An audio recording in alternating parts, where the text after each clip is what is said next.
आप सभी के अंदर विराजमान मेरे परम पिता परमात्मा को मेरा कोटि कोटि नमन। हमारा सतगुरु सुखराम जी महाराज के ग्रंथ में बीजा इंदा का संवाद चल रहा है। सतगुरुदेव ने अनेक ज्ञानियों से ज्ञान चर्चा की है, जिसमें राजा चंदूलाल है, विठल राव, ब्रह्मचारी, ढूंढिया, तात्या, अनेक ही ज्ञानियों से ज्ञान चर्चा की है।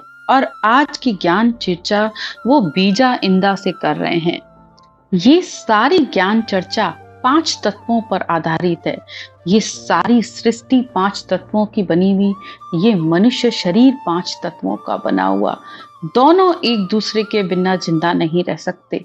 तो सारी ज्ञान चर्चा भक्ति मार्ग को लेते हुए और इन सब के क्या गुण है, क्या महत्व है और अंदर में हमारे इस शरीर में इन तत्वों का क्या महत्व है, इससे क्या रिलेशन है, उस सब की चर्चा की गई है। सतगुरुदेव बीजा इंदा से प्रश्न करते हैं, गगन को करे मोल, पवन को करे तोल, रवि को रहावे अडोल, कोई ऐसो नर रे। सतगुरुदेव और बीजा इंदा के बीच में संवाद चल रहा है, यानी ज्ञान चर्चा चल रही है, जिस पर सतगुरुदेव बीजा से पूछ रहे हैं कि इस गगन का, क्या इस आकाश का कोई तोल मोल कर सकता है, कोई नाप सकता है, कोई उसका मूल्य बता सकता है कि ये कितना है? कोई नहीं बता सकता। इसी तरह पवन को करे तोल, और ना ही पवन का भी कोई तोल मोल किया जा सकता है। पवन यानी वायु, जो कि इस शरीर के लिए सबसे ज्यादा जरूरी है। बिना प्राण वायु के ये मनुष्य जिंदा नहीं रह सकता है। और सृष्टि के लिए भी वायु गतिशीलता का प्रतीक है, तो उसके लिए भी वो जरूरी है। तो क्या कोई इसका मोल तोल कर सकता है? कोई भी नहीं कर सकता है। इसी तरह रवि को रहावे अडोल, रवि यानी सूर्य, क्या इस सूर्य का भी कोई तोल मोल किया जा सकता है? इस सारी सृष्टि को, बिना सूर्य के ये सृष्टि चल नहीं सकती। सारी वनस्पति, मनुष्य, हर किसी को इस सूर्य की जरूरत है। बिना सूर्य के कुछ भी नहीं हो सकता। है कोई ऐसा जो मेरे इन प्रश्नों के उत्तर ज्ञान से दे सके? पत्थर को काटे सूत, यानी क्या पत्थर से सूत कट सकता है? इसी तरह बांझ को खिलावे पूत, क्या बांझ स्त्री किसी पुत्र को खिला सकती है? धून में भुलावे भूत, कोई ऐसो जन रे। बिजली को करे ब्याह, दूध को रखे ठा, यानी क्या किसी में ताकत है जो कोई बिजली से ब्याह कर सके, दूध का कोई ठा कर सके? इनका करे है अर्थ सोई हमारा गुरु रे। अब सतगुरुदेव ने इन्हीं 5 तत्वों को, इन सारे प्रश्नों को बीजा इंदा से पूछा है कि क्या तुम्हारे पास इन सारे प्रश्नों के उत्तर हैं? वो भी आध्यात्मिक के आधार पर, आध्यात्मिक ज्ञान के आधार पर, क्या तुम्हारे पास इसके जवाब हैं?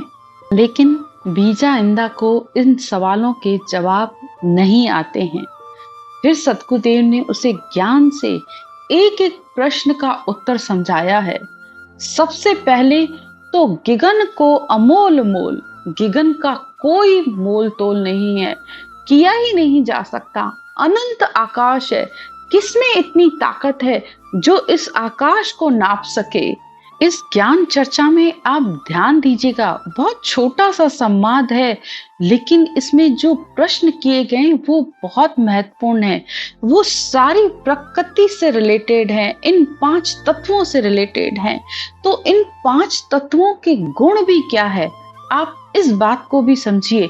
बाहर भी है और अंदर भी उसका महत्व है। इन 5 तत्वों के गुण, शब्द, रूप, रस, गंध, इनसे भी इन 5 तत्वों का जुड़ाव है। और यहाँ तक कि हर मनुष्य की जो प्रकृति है, जो स्वभाव है, वो भी इन 5 तत्वों के आधार पर ही होता है।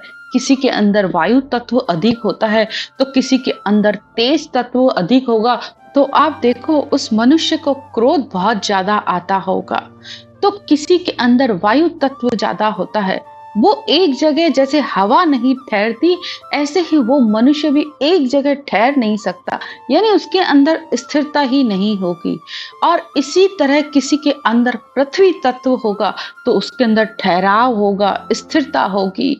इस तरीके से जो प्रकृति के गुण हैं वो इन मनुष्यों के अंदर भी होते हैं। इन्हीं सब बातों का ज्ञान देते हुए सद्गुरुदेव कहते हैं कि जैसे आकाश तत्व का गुण है ध्वनि, यानी धुन, अनंत आकाश है, इस ब्रह्मांड में अनंत आवाजें हैं, ये बात साइंस भी कहती है। और इसी तरह ये आकाश की पोल हमारे शरीर के अंदर भी है। गुदा से लेके इस ब्रह्मांड तक खाली है। आप कितना ही अन्न खा गए होगे, जब से पैदा हुए हो आज तक आपने कितना खा लिया होगा, कितना पी लिया होगा, लेकिन फिर भी समय आता है आपको भूख लग जाती है। तो ये आकाश तत्व है, ये पूरा ऊपर से लेके नीचे तक खाली है। लेकिन अगर इसका कोई महत्व समझे तो वो भक्ति मार्ग पर चले, इन श्वासों का मंथन करे, तो वो उलटकर ब्रह्मांड में चढ़कर उस परम तत्व को पा लेता है। ये आकाश तत्व का गुण है। और जिसके अंदर आकाश तत्व अधिक होता है तो उसके अंदर ज्ञान अग्नि भी बहुत होती है। फिर आता है वायु तत्व। वायु तत्व का गुण स्पर्श है। जो रूप, रस, गंध, स्पर्श, हमने 5 विषय भी बताए गए हैं, उनका यहाँ वर्णन भी हो रहा है कि ये अनुभव किया जाता है। जो वायु को हम अनुभव कर सकते हैं, उसको कोई पकड़ नहीं सकता, कोई रख नहीं सकता, तो वो स्पर्श के द्वारा महसूस की जाती है। फिर आता है अग्नि तत्व। अग्नि तत्व का गुण दृष्टि है, यानी अग्नि तत्व ऊर्जा और परिवर्तन के पर आधारित है। जो भी हम संसार में देखते हैं इन आंखों से, बस हमारे मन में वो इच्छा पैदा हो जाती है, क्योंकि इस मन के पास कुछ भी देखने की शक्ति नहीं है। ये मन आंखों के द्वारा देखता है और अंदर इच्छा उत्पन्न हो जाती है। और इच्छा रूपी अग्नि बहुत ही तेज है, जिससे हर कोई नहीं बच पाता है। और अग्नि भी एक प्रकार की नहीं होती है, अनेक प्रकार की अग्नि होती है। जठरा अग्नि जो हमारे पेट के अंदर है, जिससे हमारा खाना पचता है। सूर्य की अग्नि, यज्ञ की अग्नि, ज्ञान की अग्नि, शुचि अग्नि, पावक अग्नि, पवमानक अग्नि, ये सब अग्नियों के रूप हैं। इतनी सृष्टि में अग्नियां हैं और इनको अलग अलग भागों में बांटा गया और हर किसी का अलग अलग महत्व है। जिस तरह यज्ञ की अग्नि है, ज्ञान के अंदर अगर किसी के अंदर अग्नि उत्पन्न हो जाए तो उस मनुष्य को परम धाम की प्राप्ति हो जाती है। वो आत्मा को परमात्मा में मिलाने का कार्य करती है, जिसे विरह अग्नि भी कहा जाता है। और विरह भले होती छोटी है, लेकिन बहुत तेज अग्नि ये होती है, जिसको ज्ञान की पीड़ है, जिसके अंदर वो आत्मा के अंदर ऐसा दुख पैदा करती रहती है कि बस मैं किसी भी तरीके से परमात्मा से मिलूं, चाहे कुछ भी हो जाए। 5वां तत्व है पृथ्वी तत्व, जिसका गुण ये है कि गंध। इस सृष्टि में आप देखो, कुछ भी उत्पन्न होता है तो उसको आप खुशबू से, उसकी गंध से आप पहचान पाते हो कि ये कौन सी चीज है। हर किसी की खुशबू, फूल की, फल की, सब्जियों की गंध सबकी अलग अलग होती है। तो ये नाक से रिलेटेड है। और नाक से हम श्वास लेते हैं। जिसका श्वास बैलेंस में होता है तो उसके अंदर भक्ति का गुण भी आ जाता है। और इस भक्ति, केवल भक्ति में तो सबसे पहली बात ही यही सिखाई जाती है कि इस श्वास प्रश्वास में इस ब्रह्म के नाम को लो। बराबर आने चाहिए इस कंठ और जिह्वा से श्वास प्रश्वास, रकार मकार। जब ये 6 जोड़े बनते हैं तब आकर इस कंठ कमर पर वह सत्शब्द जागृत होता है, जो इस आत्मा को परमात्मा से मिलाता है। तो इस तरह ये 5 ही तत्व हमारे अंदर हैं। अब ज्ञान के आधार से सद्गुरुदेव हमें और आगे बता रहे हैं कि जैसे गगन का मोल नहीं किया जा सकता, पवन का रत्ती भर भी तोल नहीं किया जा सकता, इसी तरह बिजली सो विरह जान। जो बिजली है वो अंदर में विरह की तरह है, यानी आत्मा का दुख, अंदर में पीड़ा कि मैं कब परमात्मा से मिलूं। नाम उदय होए परणे आन, जिसके अंदर विरह होता है, परमात्मा से मिलने की पीड़ होती है, उसी को ही वही आत्मा भक्ति कर सकती है और उसी के अंदर ही इस निज नाम की जागृति होती है। उलट प्राण चढ़े दे माए, उलट कर यानी सतगुरु के बताए ज्ञान के आधार पर जब आत्मा भक्ति करती है तो उलट कर यानी बंक नाल से उलट कर वो ऊपर गगन मंडल में चढ़ जाती है, उस परम पद में वो आत्मा जाकर मिलती है।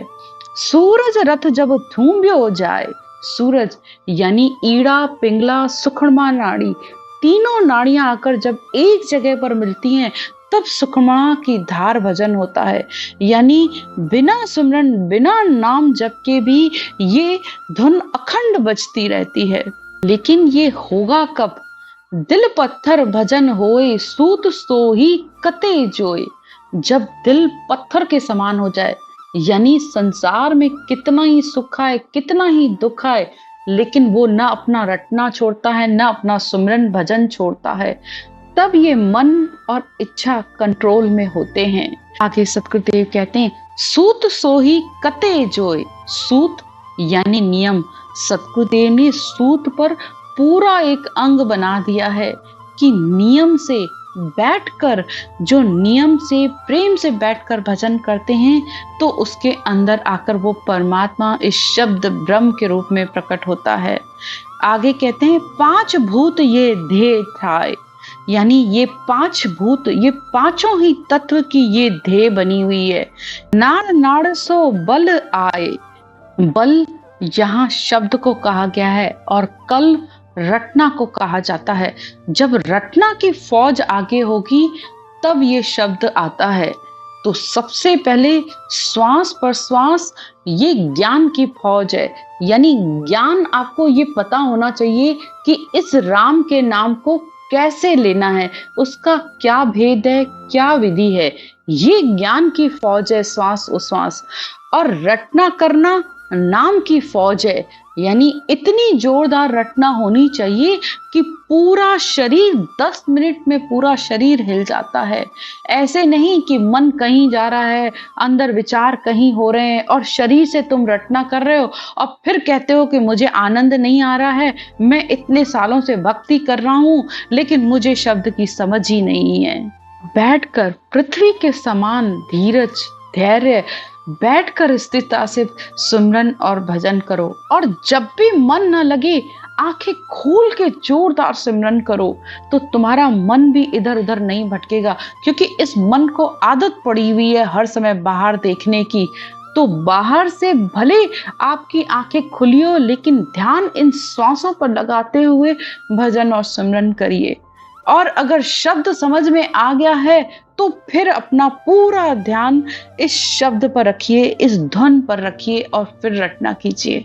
आगे सतगुरुदेव कहते हैं बांझ नार सो सुरत होए, शब्द पूत सो रमे जोए।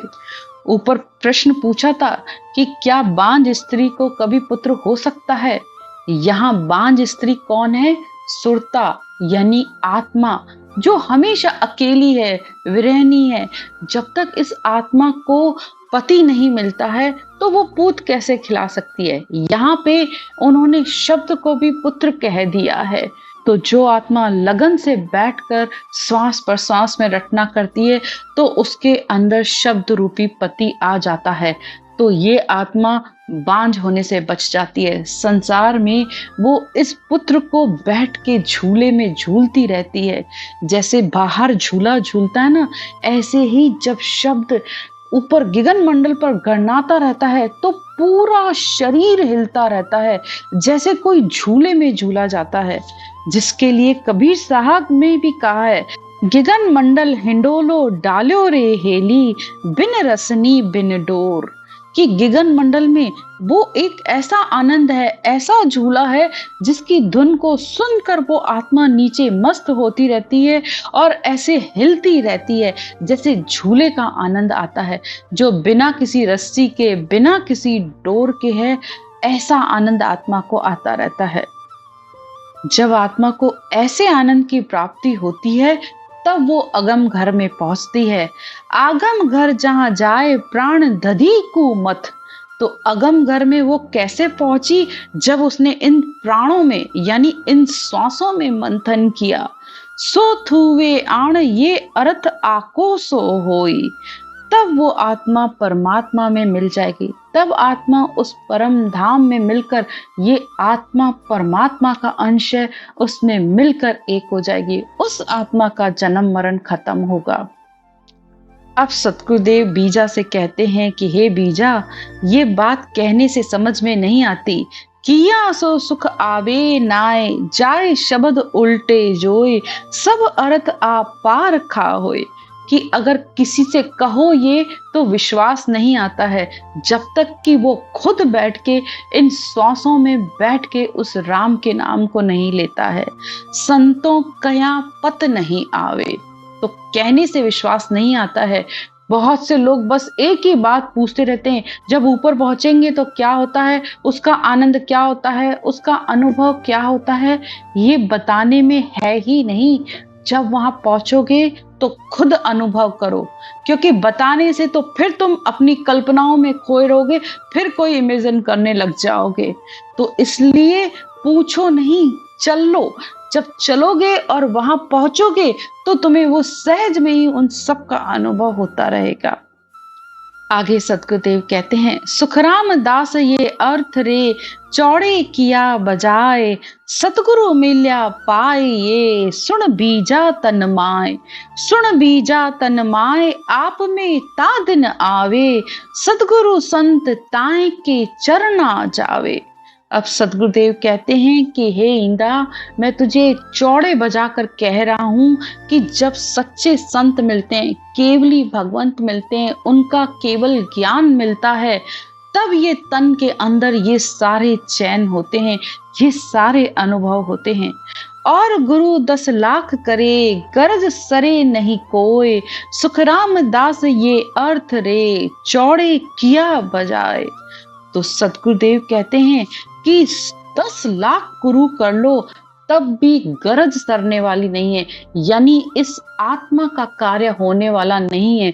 इस आत्मा की मुक्ति तो सतगुरु के केवल ज्ञान से ही होगी, बिना उसके हो ही नहीं सकती।